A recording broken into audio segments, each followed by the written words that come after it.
I told him we should keep it nothing more than friendship. He didn't question me, didn't push back, didn't even hesitate. He just disappeared. So suddenly that by the time I reached my apartment door, it was as though he'd been erased from my life. The shift was jarring, almost like a scene from a film. Just moments before, we were speaking openly, sharing a conversation that felt alive and genuine. Then, in a blink, it was gone. If you've ever tried to protect someone with words that landed like a slammed door, you'll know the sharp sting I felt. We weren't a couple, but we weren't simply casual either.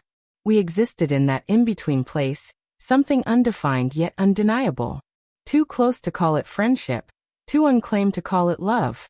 We stayed up late talking, our conversations spilling into the early hours. Our texts were effortless, frequent, unfiltered. We swapped songs with care, crafted inside jokes only we could laugh at. Weekends blurred into nights where he'd stay over as if it were the most natural thing. There were no labels, no expectations, just something that grew quietly, like learning a new song until the notes felt like second nature. Maybe that's where the unraveling began. I was still fragile, carrying the scars of a breakup that had left me raw. My heart was only just stitching itself back together when he appeared. Not with fireworks or overwhelming passion, but with something steadier. A presence that felt like safety. For a time it was enough. Until I noticed he wanted more than I could bear to give. He never admitted it out loud, but I could feel it. In the way his eyes lingered when I rambled. In how he remembered every small thing I'd said in passing. In the way I could be unguarded, imperfect, and still accepted. That's when fear slipped in. I wasn't ready to mirror what he felt. So I reached for the shield I knew best. I told him we should just be friends. It wasn't said with cruelty, but it carried a weight I couldn't retract. We were sitting in his car outside my building. Just minutes earlier he had handed me a snack I'd mentioned offhand days before, his thoughtfulness catching me off balance. I tried to soften my words, but he didn't argue, didn't plead. He only nodded, silent, and let me go.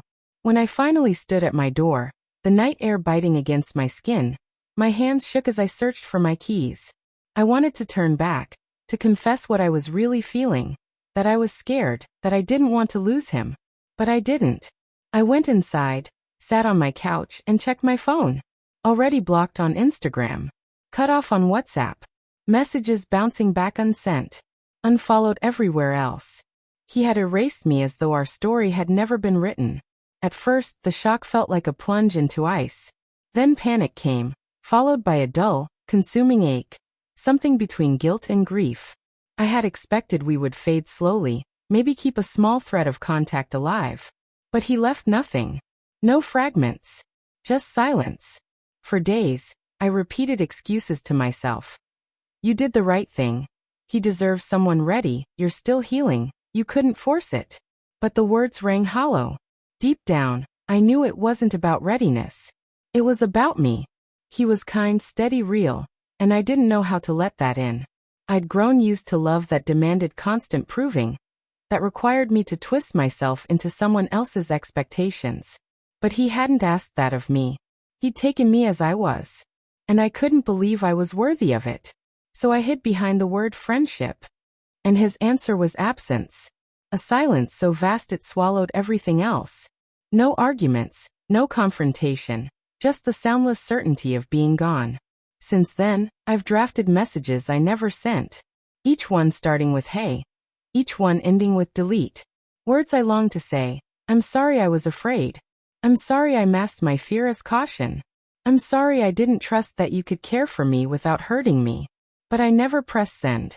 Maybe he deserves someone braver, someone who wouldn't retreat from something fragile only to realize too late how much they wanted to hold it. The truth is I miss him. Not the fantasy version of him. The quiet he brought into my chaos. The way he listened like my words had weight.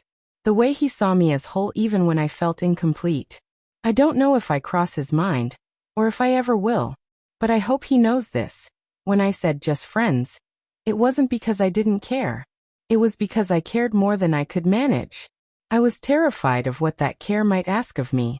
If you've ever turned away before letting someone all the way in, if you've used safe words to hide from raw truth, if you've been cut out and felt like maybe you deserved it, I understand. We all stumble through love, sometimes choosing retreat when it feels too vast. The real question is what we do with the silence that follows. Would you like me to expand this into an even longer, more immersive narrative, like a scene-by-scene retelling with more sensory detail and inner monologue, or keep it in this reflective tone?